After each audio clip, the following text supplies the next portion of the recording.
Well, hello and welcome back to the Conflict Skills Podcast. I'm your host, professional mediator Simon Goode. I set up this podcast to provide free resources and tools for dealing with conflict. So if that sounds like the kind of thing that's useful for you, please consider pressing subscribe. In the episode today, I'm going to be talking about how I analyze workplace conflict. Now, I'm going to talk about the approach that I generally tend to take when I'm coming in as a workplace mediator, but that also matches the overall framework that I tend to talk about when I'm delivering conflict resolution training. For me, I think this is particularly useful for people who are in leadership roles, and so they're needing to respond to conflict, whether they're directly involved or potentially coming in and trying to resolve conflict that's going on between two other people within the organisation. But we can also use it for situations when, I don't know, like we might only have one side of the story, like we're talking to one of our staff and they're dealing with conflict with an external client or an external stakeholder, and we want to figure out the best way to go about coaching them to become aware of what's going on.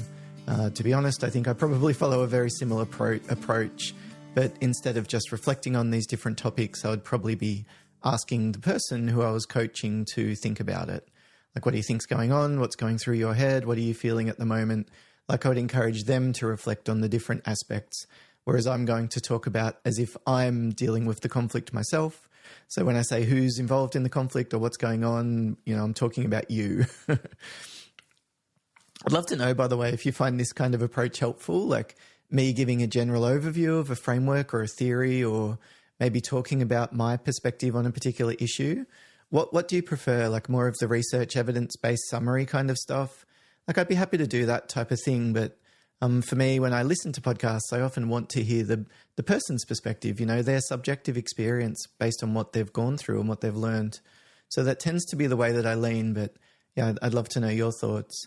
And then the other option would be more like case study analysis and looking at a practical particular issue, or maybe even a specific theme. Like, a lot of my most popular download episodes are things like dealing with a staff member who's using their phone at work, for example. So today it's more of the bigger picture kind of thing, and I'd love to know if that's the kind of thing that resonates with you. The best way to give feedback at the moment is send me an email, and the best email address to use is podcast@simongoode.com. If that's too weird or confronting or something to send an email, if you would be willing to leave a positive review on whatever you're listening to the podcast on, that would be the next best thing. And thank you so much in advance if that's something you're prepared to do. So I start by thinking about really the self, who's involved in the conflict, and then how are these different aspects of themselves being affected. So that sounds like a mouthful, and I'll explain a little bit more about what I mean here. I'm kind of borrowing one of the concepts that comes from Buddhism, where Buddha was encouraging his disciples to think about who they are, who are you really? And he identified these 5 aspects of the self. Your thoughts, you've got your cognition and your meaning that you make about the world and the story that you tell yourself. You've got your feelings, your emotions, the subjective, physical part of that, as well as the label that we would put on something like angry or whatever. You've got your perception, like what you're noticing and paying attention to, what information's coming in, like literally what are your senses focusing on in that moment? What are you seeing as opposed to the peripheral vision that you're not paying attention to? The 4th aspect is our behavior, our action, our volition, like what we do.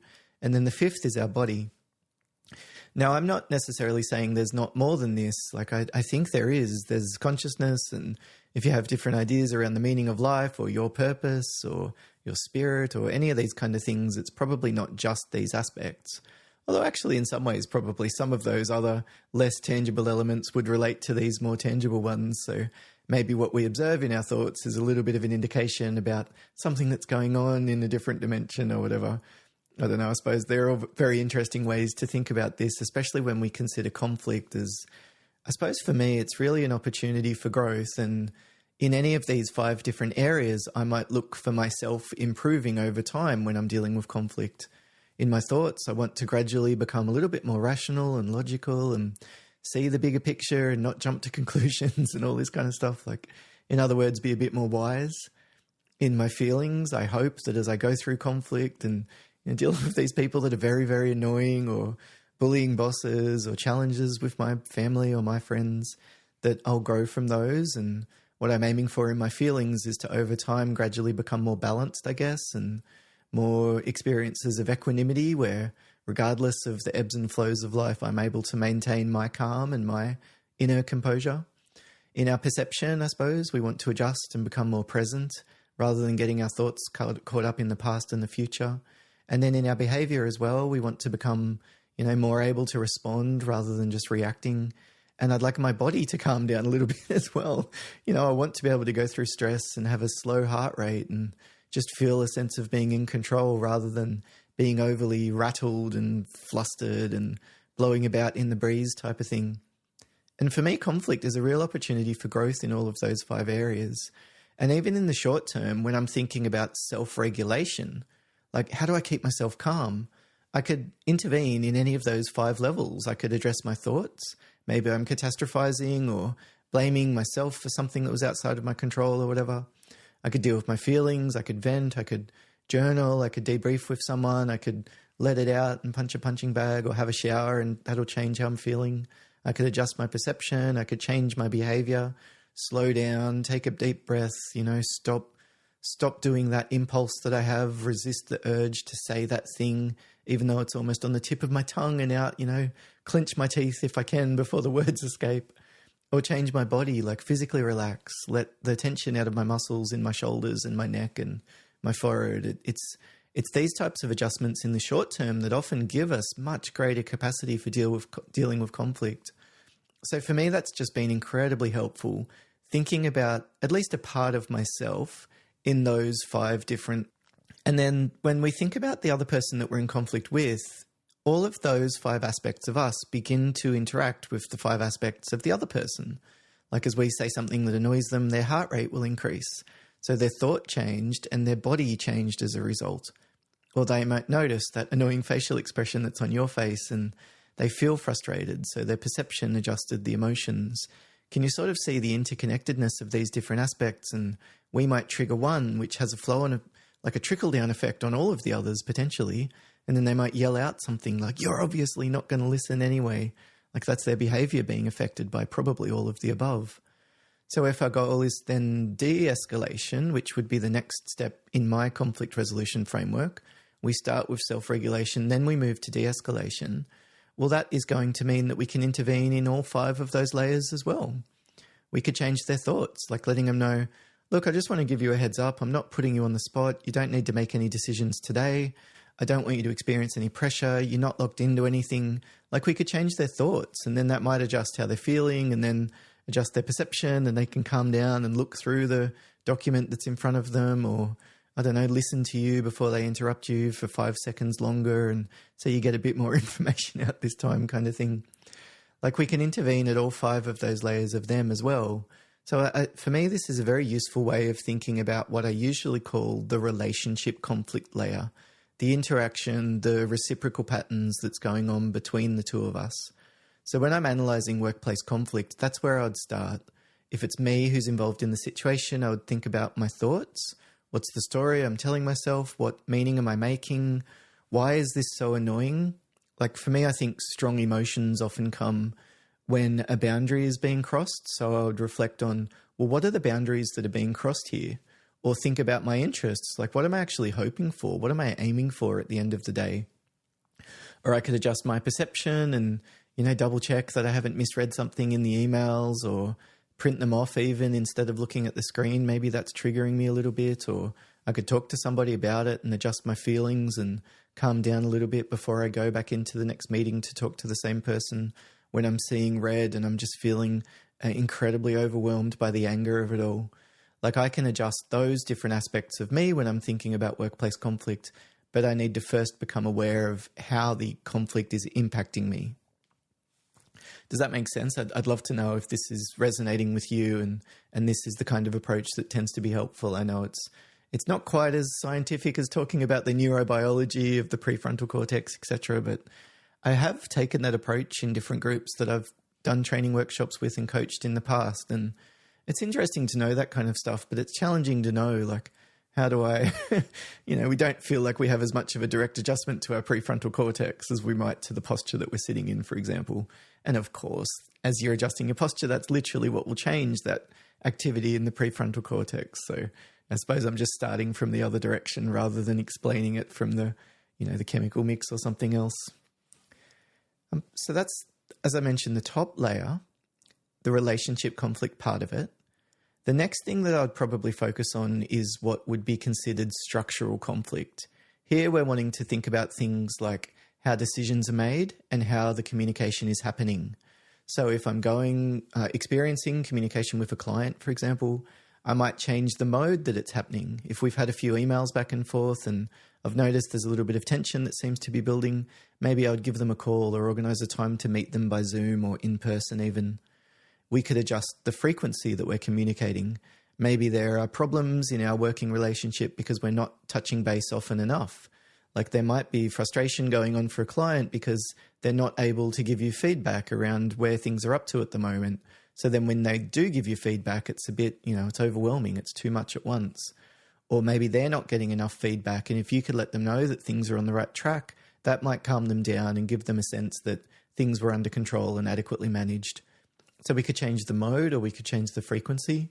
We could think about changing who's involved, like which people are doing the communication, having a more senior person come, having more people in the room, having less people in the room might be a better option for some situations where the meetings aren't going well. We could think about the level of formality that we're using, and we could adjust up or down depending on what's going on. So, for example, we could adjust up if we've been talking to a staff member about a problem and it keeps happening. We could increase the level of formality, like send them a written summary of our conversation, for example. And even though we're working in, hospitality or something, and you don't normally email each other, this might be an example where you're trying to communicate the fact that we've increased the stakes here. I want you to pay attention to this. And so doing something different can be a way of making it stand out, so to speak. Or maybe there's been significant problems around, significant issues, like you're in arbitration and there's hundreds of thousands of dollars that you're in dispute around. It's a construction company, a subcontractor or something. You might adjust the level of formality down, like suggest you go out and have a beer or have a coffee or organize a site walkthrough with just the two of you there. And maybe that would be helpful. A small number of decision makers, maybe there's more opportunity there for compromise, for example. You could change how the follow-up is done as well. That's another aspect that's related to the formality, I guess. Like, do you send a reminder? Could you let me know once it's done? Is there some kind of an approval process? Maybe that's what's needed. The issue is that the person's not confident that you've done the right thing because they don't get to have the final say.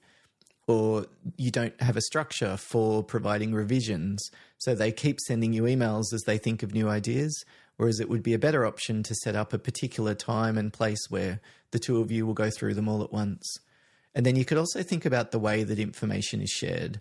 Like maybe you send them information ahead of time, or you might even call them. I think this is a very good idea in most cases. Call them and give them a heads up about bad news that's about to come in.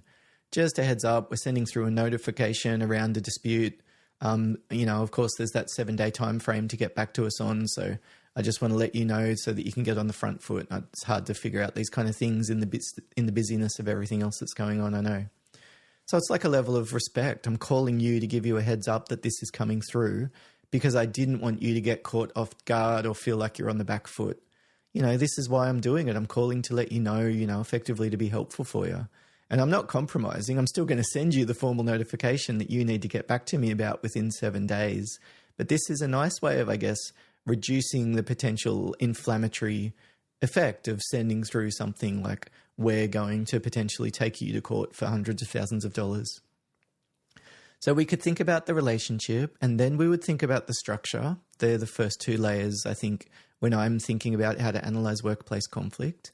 And then the third layer I would consider are what are the drivers for conflict? Like what are the different aspects that's actually contributing to the issues themselves? And for me, I think there are these three main aspects. It's data, value, and interest. So data conflict would be things like misunderstandings about the information. There might be problems with the contract, like you're both reading it differently, or there's an ambiguous clause where something wasn't mentioned. It might be that the client has agreed to something and forgotten about it, or you might have missed information and you've assumed something, whereas actually things are different behind the scenes. So we don't know what's going on. We've got this difference in understanding, and that's leading to a difference in expectation. So the best way to deal with this type of data conflict usually is to clarify the data, to get on the same page. It sounds like you're expecting this on our take on the situation. This is how we see things. Could we organize a time to talk it through and make sure that we're on the same page moving forward, something like that. The next type of conflict is value conflict. This is like how I think something should be.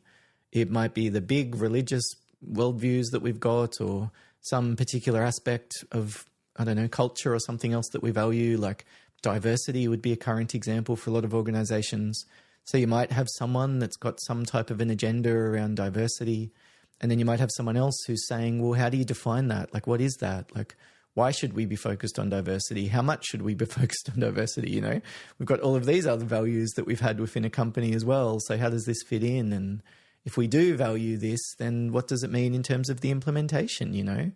You've got this idea around I don't know what it's called, like the affirmative action type of step that you might take. And then someone else in the company might say, but that effectively punishes another group unfairly if you're trying to prioritize the benefits to this group. So this is an example of this clash of values. Like, we've got a different idea around what the priorities should be. Someone might have environmental sustainability, or one partner in a business might really value growth, and that's the thing that you're aiming for. And someone else might think, no, we need to give staff work-life balance. And there again, you've got this clash potentially of different values.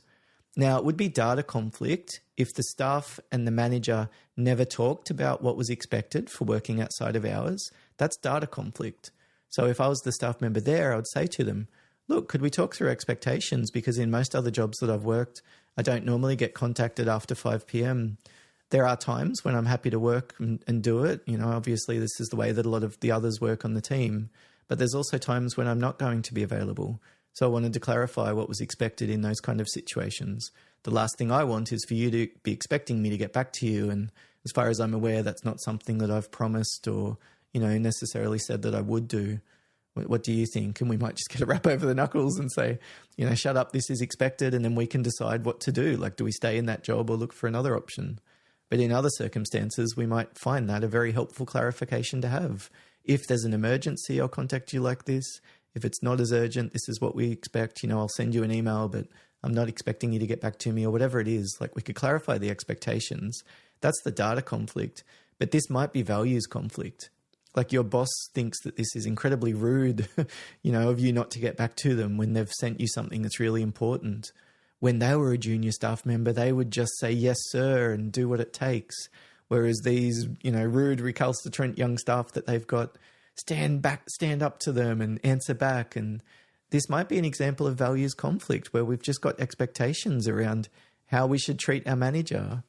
It's tiny things like, is it rude to have your phone out at work or not? Is it rude to show up 5 minutes late?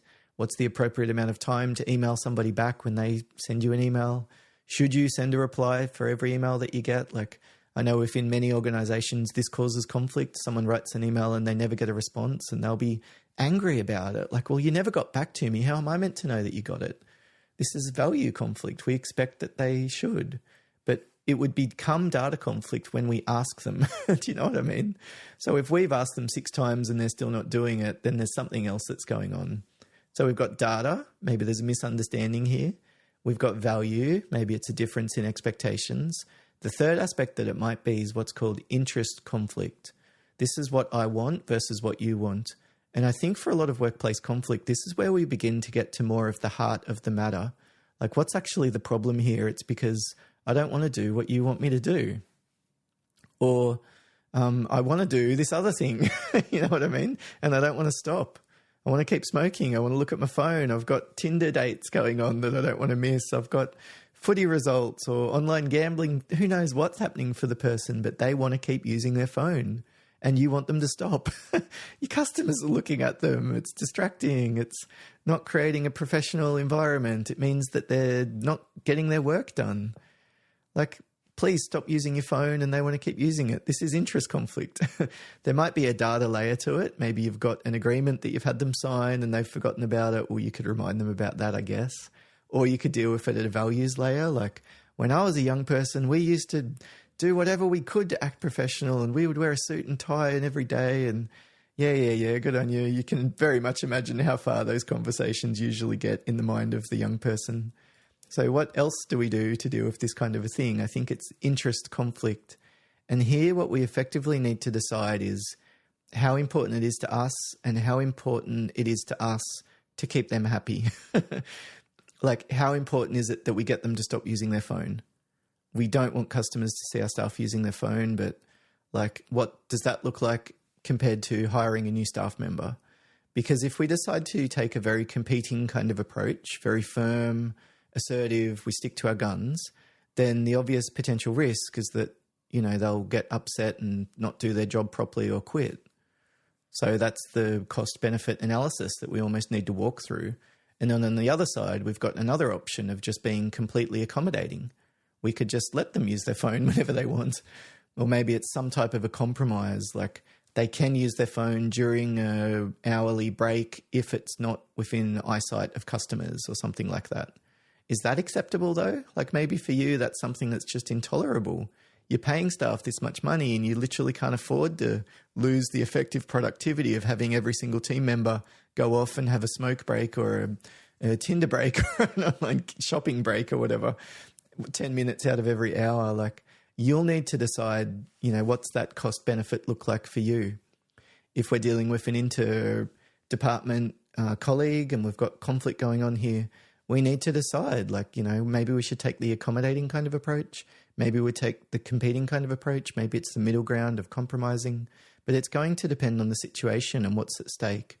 So I think after we've done this kind of analysis, we think through those layers of what's going on in the self, how's that impacting the relationship conflict, how are the structural elements playing out here.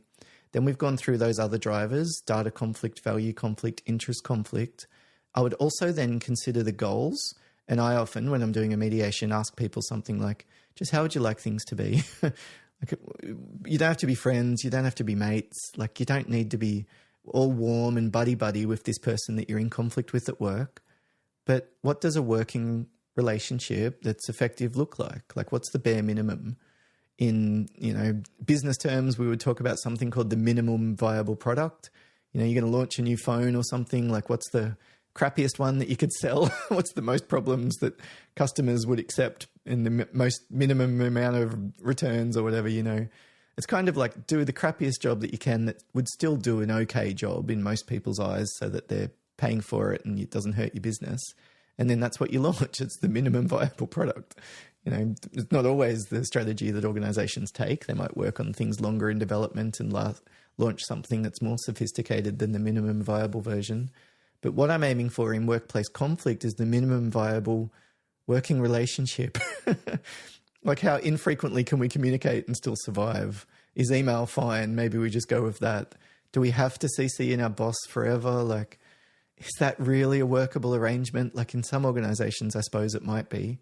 I know a lot of organizations, your boss wants you to CC them into everything. I just personally could not stand doing that. But, you know, this is what people expect. It's probably an example of values conflict. Like, this is just what they did in their early career, so they've never thought to change it, or they feel uncomfortable if they change it, or something else it might be.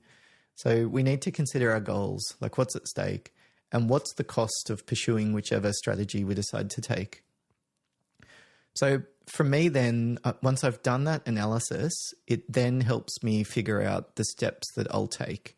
So there are 6 general areas that I tend to cover.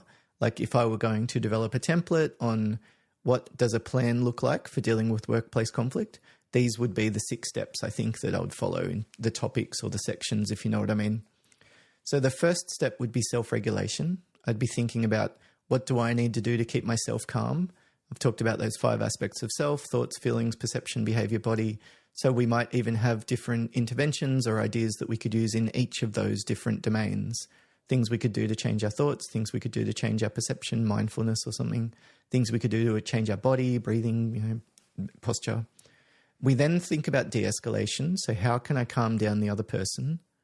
What steps do I need to take to raise the issue in a way that doesn't come across as criticism or confrontation where possible?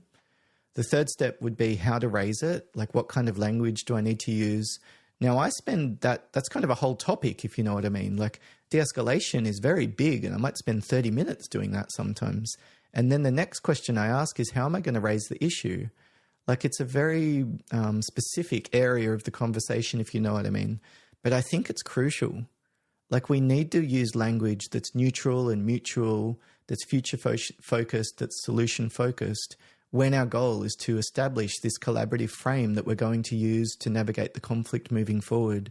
So I would deliberately think about that in particular. What's the best way to name this issue or raise it or mention it, if you know what I mean?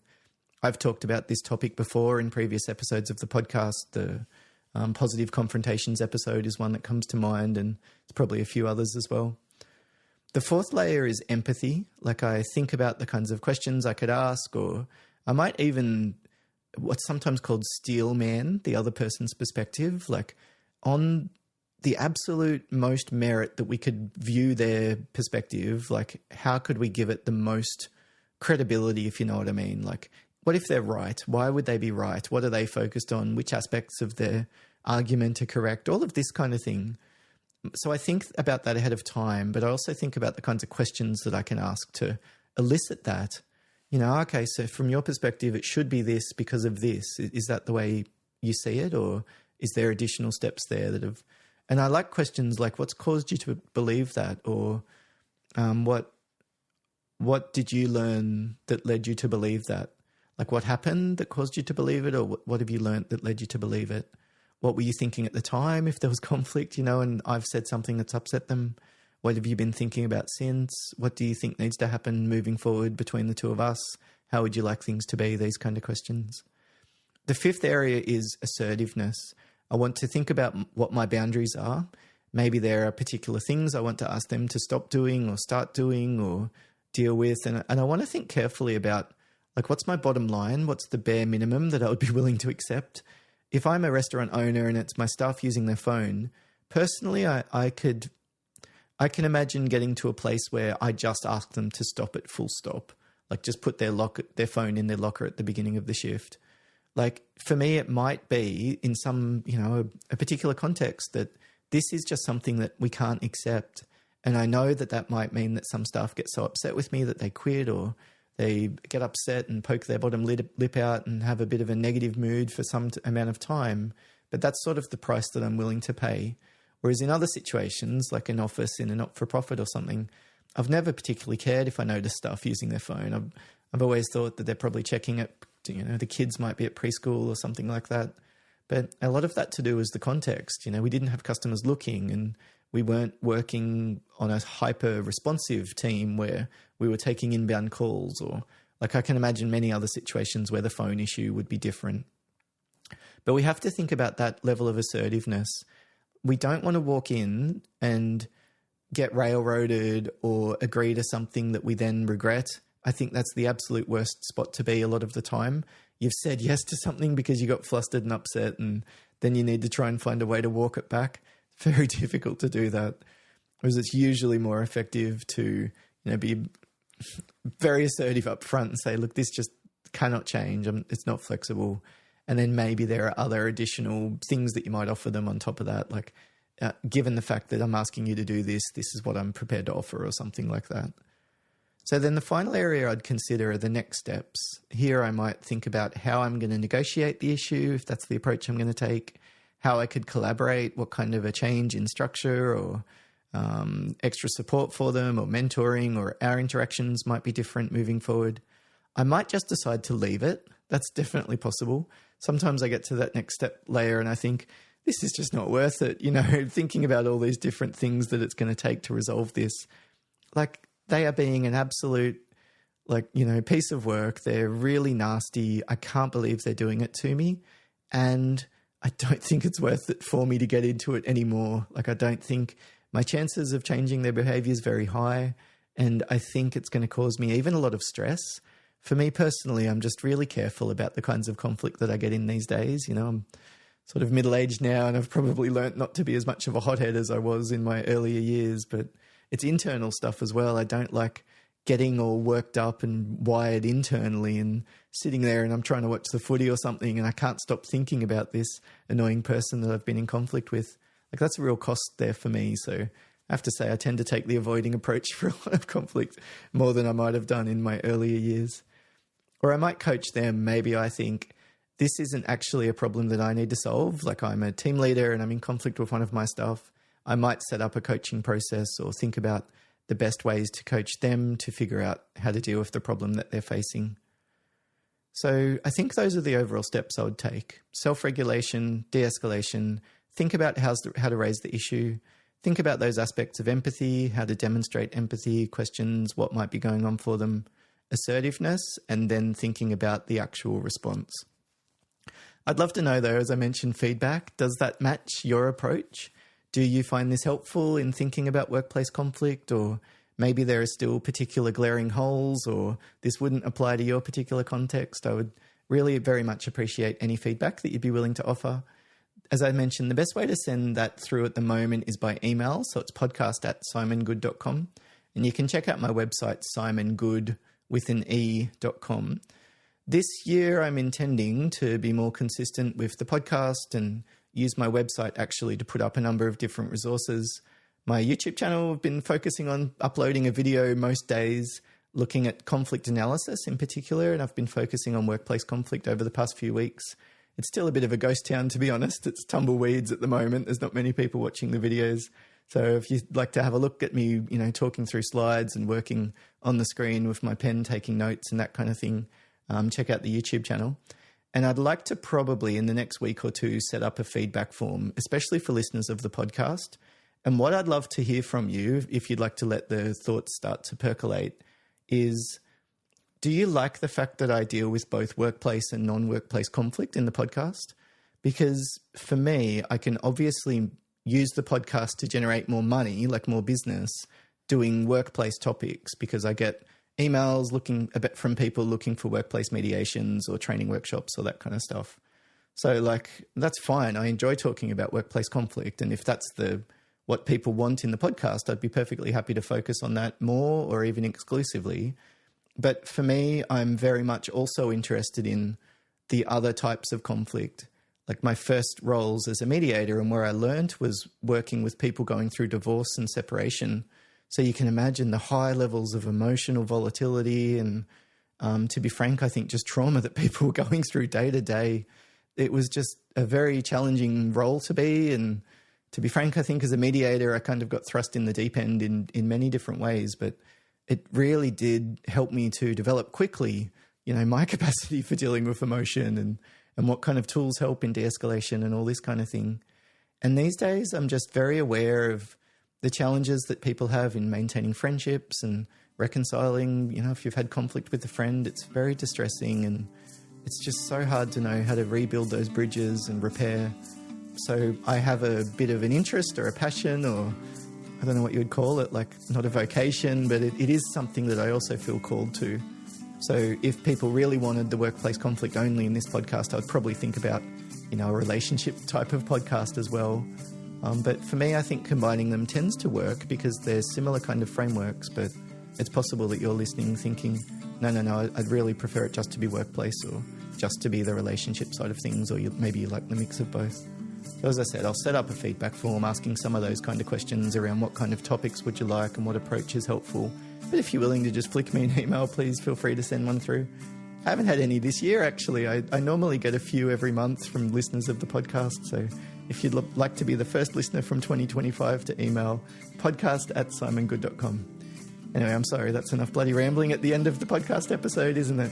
Thank you very much for listening as always, and I hope that you'll tune in again to a future episode of the Conflict Skills Podcast. Bye for now.